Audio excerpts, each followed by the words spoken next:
ओम नमः शिवाय। हर हर महादेव।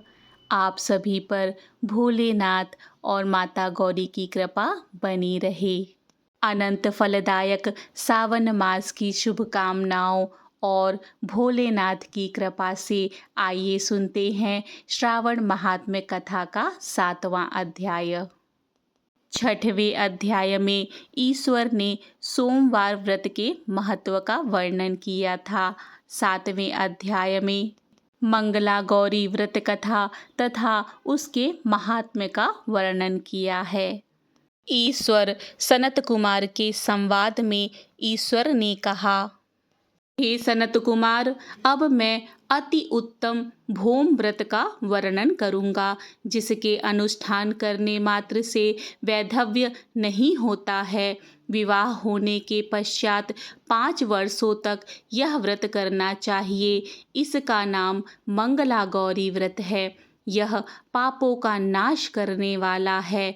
विवाह के पश्चात प्रथम श्रावण शुक्ल पक्ष में पहले मंगलवार को यह व्रत आरंभ करना चाहिए। केले के खंभों से सुशोभित एक पुष्पमंडल बनाना चाहिए और उसे अनेक प्रकार के फलों तथा रेशमी वस्त्रों से सजाना चाहिए। उस मंडप में अपने सामर्थ्य के अनुसार देवी की सुवर्णमयी अथवा अन्य धातु की बनी प्रतिमा स्थापित करनी चाहिए। उस प्रतिमा को 16 उपचारों से, 16 दूर्वा दलों से, 16 चावलों से तथा 16 चने की दालों से मंगला गौरी नामक देवी की पूजन करनी चाहिए और 16 बत्तियों से 16 दीपक जलाने चाहिए। दही तथा भात का नैवेद्य भक्तिपूर्वक अर्पित करना चाहिए। देवी के पास ही पत्थर का सील तथा लोढ़ा स्थापित करना चाहिए। 5 वर्ष तक इस प्रकार करने के पश्चात उद्यापन करना चाहिए और माता को वायन प्रदान करना चाहिए, जिसकी विधि आप सुनिए। अपने सामर्थ्य के अनुसार एक पल प्रमाण सुवर्ण की अथवा उसके आधे प्रमाण की अथवा उसके भी आधे प्रमाण की मंगला गौरी की प्रतिमा निर्मित करानी चाहिए। अपनी शक्ति के अनुसार स्वर्ण आदि के बने तंडुल पूरित पात्र पर वस्त्र तथा रमणीय कंचु की ओढ़नी रखकर उन दोनों के ऊपर देवी की प्रतिमा स्थापित करनी चाहिए।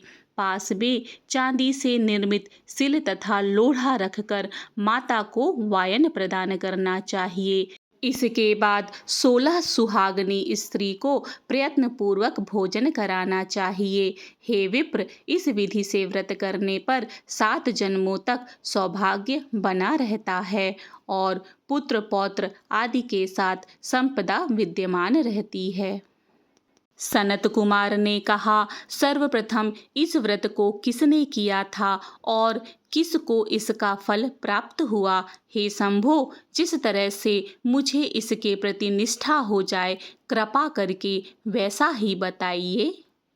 ईश्वर ने कहा, हे सनत कुमार, पूर्व काल में कुरु देश में श्रुति कीर्ति नामक एक विद्वान कीर्तिशाली शत्रुओं का नाश करने वाला 64 कलाओं का ज्ञाता तथा धनुर्विद्या में कुशल राजा हुआ था। पुत्र के अतिरिक्त अन्य सभी शुभ चीजें उस राजा के पास थी। अतः वह राजा संतान के विषय में अत्यंत चिंतित हुआ और जप ध्यान पूर्वक देवी की आराधना करने लगा। तब उसकी कठोर तपस्या से देवी प्रसन्न हो गई और उससे यह वचन बोली, हे सुव्रत, वर मांगो। श्रुति कीर्ति बोला, हे देवी, यदि आप मुझ पर प्रसन्न हैं तो मुझे सुंदर पुत्र दीजिए। हे देवी, आपकी कृपा से अन्य किसी भी वस्तु का अभाव नहीं है। उसका यह वचन सुनकर पवित्र मुस्कान वाली देवी ने कहा, हे राजन, तुमने अत्यंत दुर्लभ वर मांगा है, फिर भी कृपावश मैं तुम्हें अवश्य दूंगी। किंतु हे राजेंद्र, सुनिए, यदि परम गुणी पुत्री चाहते हो तो वह केवल 16 वर्षों तक जीवित रहेगा और यदि रूप तथा विद्या से विहीन पुत्र चाहते हो तो दीर्घजीवी होगा।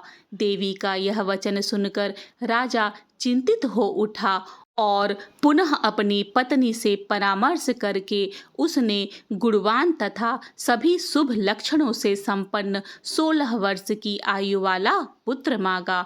तब देवी ने भक्ति संपन्न राजा से कहा, हे नृपनंदन, मेरे मंदिर के द्वार पर आम का वृक्ष है, उसका एक फल लाकर मेरी आज्ञा से अपनी भार्या को उसे भक्षण करने हेतु प्रदान करो, जिससे वह शीघ्र ही गर्भ धारण करेगी, इसमें संदेह नहीं है।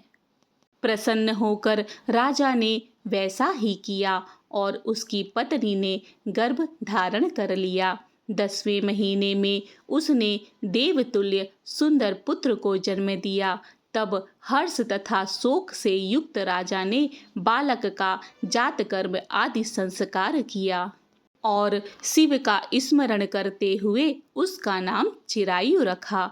इसके बाद पुत्र के 16 वर्ष के होने पर पत्नी सहित राजा चिंता में पड़ गए और विचार करने लगे कि यह पुत्र बड़े कष्ट से प्राप्त हुआ है और मैं इसकी दुखद मृत्यु अपने ही सामने कैसे देख सकूंगा।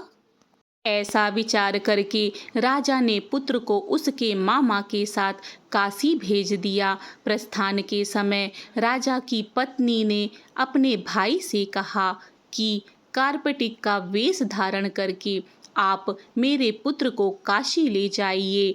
मैंने भगवान मृत्युंजय से पूर्व में पुत्र के लिए प्रार्थना की थी और कहा था कि हे विश्वेश, आप जगत उत्पत्ति की यात्रा के लिए मैं उस पुत्र को अवश्य भेजूंगी, अतः आप मेरे पुत्र को आज ही ले जाइए और सावधानी पूर्वक इसकी रक्षा कीजिए। अपनी बहन की यह बात सुनकर भांजे के साथ वह चल पड़ा। कई दिनों तक चलते चलते वह आनंद नामक नगर में पहुंचा। वहां सभी प्रकार की समृद्धियों से संपन्न वीरसेन नाम का राजा रहता था। उस राजा की एक सर्वलक्षण संपन्न युवा अवस्था प्राप्त मनोहर तथा रूप लावण्यमयी मंगला गौरी नामक कन्या थी। सभी उपमानों को तुच्छ करके सौंदर्य अभिवृद्धि को प्राप्त कर वह कन्या किसी समय सखियों के साथ नगर के उपवन में क्रीड़ा करने के लिए गई हुई थी।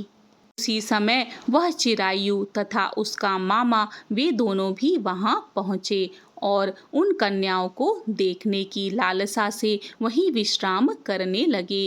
इसी बीच विनोद पूर्वक क्रीड़ा करती हुई उन कन्याओं में से किसी एक कन्या ने कुपित होकर राजकुमारी को रांडा यह कुवचन कह दिया। उस अशुभ वचन को सुनकर राजकुमारी ने कहा, तुम अनुचित बात क्यों बोल रही हो? मेरे कुल में तो इस प्रकार की कोई नहीं है। मंगला गौरी की कृपा से तथा उनके व्रत के प्रभाव से विवाह के समय जिसके सर पर मेरे हाथ से अक्षत पड़ेंगे, हे सखी, वह यदि अल्प आयु वाला भी होगा तो भी चिरंजीवी हो जाएगा। इसके बाद वह सभी कन्याएं अपने अपने घर चली गईं। उसी दिन राजकुमारी का विवाह था। वही देश के दृढ़धर्मा नामक राजा के सुकेतु नाम वाले पुत्र के साथ उसका विवाह निश्चित किया गया था। सुकेतु विद्याहीन, कुरूप तथा बहरा था।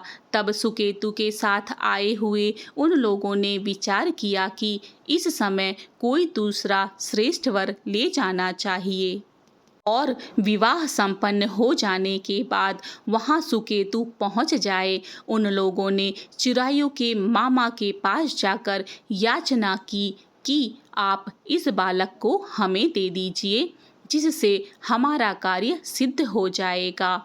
इस पृथ्वी पर परोपकार के समान दूसरा कोई धर्म नहीं है। उनकी बात सुनकर चिरायु का मामा मन ही मन बहुत प्रसन्न हुआ, क्योंकि उसने उपवन में पहले ही कन्या मंगला गौरी की बातें सुन ली थीं। फिर भी उसने एक बार कहा कि आप लोग इसे किस लिए मांग रहे हैं? कार्य की सिद्धि हेतु वस्त्र अलंकार आदि मांगे जाते हैं, वर तो कहीं भी नहीं मांगा जाता। तथापि आप लोगों का सम्मान रखने के लिए मैं इसे दे रहा हूँ। इसके बाद चिरायु को वहां ले जाकर उन लोगों ने विवाह संपन्न करवाया। सप्तपदी आदि के हो जाने पर रात्रि में शिव पार्वती की प्रतिमा के समक्ष उस चिरायु ने हर्षयुक्त होकर मंगला गौरी के साथ शयन किया।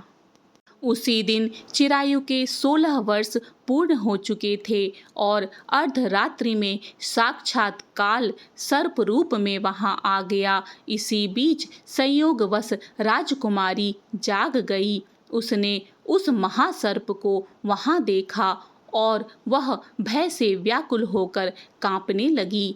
तभी उस कन्या ने धैर्य धारण कर 16 उपचारों से सर्प की पूजा की और पीने के लिए उसे दूध दिया। उसने दीनता भरी वाणी में उस सर्प की प्रार्थना तथा स्तुति की। मंगला गौरी प्रार्थना करने लगी कि मैं उत्तम व्रत को करूंगी जिससे मेरे पति जीवित रहें। ये जिस तरह से चिरकाल तक जीवित रहें, आप वैसा कीजिए।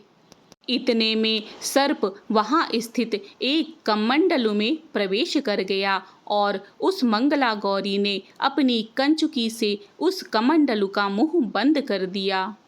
इसी बीच उसका पति अंगड़ाई लेकर जाग गया और अपनी पत्नी से बोला, हे प्रिय, मुझे भूख लगी है। तब वह अपनी माता के पास जाकर खीर, लड्डू आदि ले आई और उसके द्वारा दिए भोज्य पदार्थों को उसने प्रसन्न मन होकर खाया। भोजन के पश्चात हाथ धोते समय उसके हाथ से अंगूठी गिर पड़ी। तांबूल खाकर वह पुनः सो गया। इसके बाद मंगला गौरी कमंडलू को फेंकने के लिए जाने लगी। विधि की कैसी गति है कि उस कमंडलू में से बाहर की ओर जगमग करती हुई हार कांति को देखकर वह आश्चर्यचकित हो गई। घर में स्थित उस हार को उसने अपने कंठ में धारण कर लिया। इसके बाद कुछ रात शेष रहते ही चिरायु का मामा उसे आकर ले गया। इसके बाद वर पक्ष के लोग सुकेतु को वहां ले आए। उसे देख मंगला गौरी ने कहा, यह मेरा पति नहीं है। तब उन सभी ने कहा, हे शुभे, तुम यह क्या बोल रही हो? यहाँ तुम्हारा कोई परिचायक हो तो उसे हम लोगों को बताओ। तब मंगला गौरी ने कहा, जिसने रात्रि में 9 रत्नों से बनी अंगूठी दी है, उसकी अंगुली में से इसे डालकर परिचायक निशानी देख लें। मेरे पति ने रात्रि में मुझे जो हार दिया था उसके रत्नों का समुदाय कैसा है, इस बात को यह बताएं। यह कोई अन्य ही है। इसके अतिरिक्त रात्रि में आम सींचते समय उनका पैर कुमकुम से लिप्त हो गया था, वह मेरी जांघ पर अब भी विद्यमान है। इसे आप लोग शीघ्र देख लें। साथ ही रात्रि में परस्पर भाषण तथा भोजन आदि जो कुछ भी किया गया था उसे भी यह बता दे, तब यह निश्चय ही मेरा पति है। इस प्रकार उसका वचन सुनकर सभी ठीक है कहने लगे, किंतु जब एक भी बात ना मिली तब सभी ने सुकेतु को उसका पति होने से निषिद्ध कर दिया और वर पक्ष वाले जिस तरह से आए थे उसी तरह से वापस चले गए। उसके बाद अपने वंश को बढ़ाने वाले महान यश से संपन्न तथा परम मनस्वी मंगला गौरी के पिता ने अन्न पान आदि का सत्र चलाया। उन्होंने वर पक्ष का वृत्तांत कानों कान सुन लिया कि स्वरूप से कुरूप होने के कारण लोगों के द्वारा किसी अन्य को वर के रूप में आदरपूर्वक लाया गया था। तब उन्होंने अपनी कन्या को पर्दे के भीतर बिठा दिया। उसके बाद 1 वर्ष बीतने पर यात्रा करके चिरायु अपने मामा के साथ यह देखने आया कि विवाह के बाद यहाँ क्या हुआ। तब उसे गवाक्ष के भीतर से देखकर वह मंगला गौरी अत्यंत प्रसन्न हुई और माता पिता से बोली कि मेरे पति आए हैं। राजा ने अपने सुहसज्जनों को बुलाकर पूर्व में कहे गए सभी परिचायकों को निशानी को देखकर मंद मुस्कान वाली अपनी कन्या चिरायु को सौंप दी। राजा ने शिष्ट जनों को साथ लेकर विवाह का उत्सव करवाया। इसके बाद राजा वीरसेन ने वस्त्र आभूषण आदि सेना घोड़े रथ और अन्य भी बहुत सी सामग्रियां देकर उन्हें विदा किया। उसके बाद कुल को आनंदित करने वाला वह चिरायु पत्नी तथा मामा को साथ लेकर सेना के साथ अपने नगर पहुंचा। लोगों के मुख से उसे आया हुआ सुनकर उसके माता पिता को विश्वास नहीं हुआ। उन्होंने सोचा कि प्रारब्ध अन्यथा कैसे हो सकता है। इतने में वह अपने माता पिता के पास आ गया और स्नेह से परिपूर्ण वह चिरायु भक्तिपूर्वक उनके चरणों में गिर पड़ा। तब अपने पुत्र का मस्तक सूंघकर उन दोनों ने परम आनंद प्राप्त किया। पुत्रवधू मंगला गौरी ने भी सास ससुर को प्रणाम किया। तब सास उसे अपनी गोदी में बिठाकर सारा वृत्तांत शीघ्रतापूर्वक पूछने लगी। हे महामुने, तब पुत्रवधू ने भी मंगला गौरी के उत्तम व्रत महात्म्य तथा जो कुछ भी घटित हुआ था वह सब वृत्तांत बतलाया। हे सनत कुमार, मैंने आपसे इस मंगला गौरी के व्रत का वर्णन कर दिया। जो कोई भी इसका श्रवण करता है अथवा जो इसे कहता है उसके सभी मनोरथ पूर्ण हो जाते हैं, इसमें कोई संदेह नहीं है। सूत जी ने कहा, हे ऋषियों, इस प्रकार शिव जी ने सनत कुमार को यह मंगला गौरी व्रत बतलाया और उन्होंने सभी कार्यों को पूर्ण करने वाले इस व्रत को सुनकर महान आनंद प्राप्त किया। इस प्रकार श्री स्कंद पुराण के अंतर्गत ईश्वर सनत कुमार संवाद में श्रावण महात्म्य में मंगला गौरी व्रत कथन नामक 7वां अध्याय पूर्ण हुआ। हे ईश्वर, हे भोले भंडारी, श्रावण मास के इस महात्म्य को कहने में यदि मुझसे कोई गलती हुई है, मेरे शब्दों में कोई त्रुटि है, तो उसके लिए मैं क्षमा प्रार्थी हूँ। इस तरह से श्रावण महात्म्य कथा का 7वां अध्याय पूर्ण हुआ। यदि आपको आज की कथा अच्छी लगी है तो कमेंट बॉक्स पर भोलेनाथ का जयकारा लगाकर अवश्य जाएं। एवं 8वें अध्याय के श्रवण के लिए मेरे चैनल को सब्सक्राइब करें। अपने दोस्तों तथा रिश्तेदारों के साथ शेयर भी करें। मिलते हैं श्रावण महात्म्य कथा के 8वें अध्याय में। जय श्री कृष्ण। राधे राधे।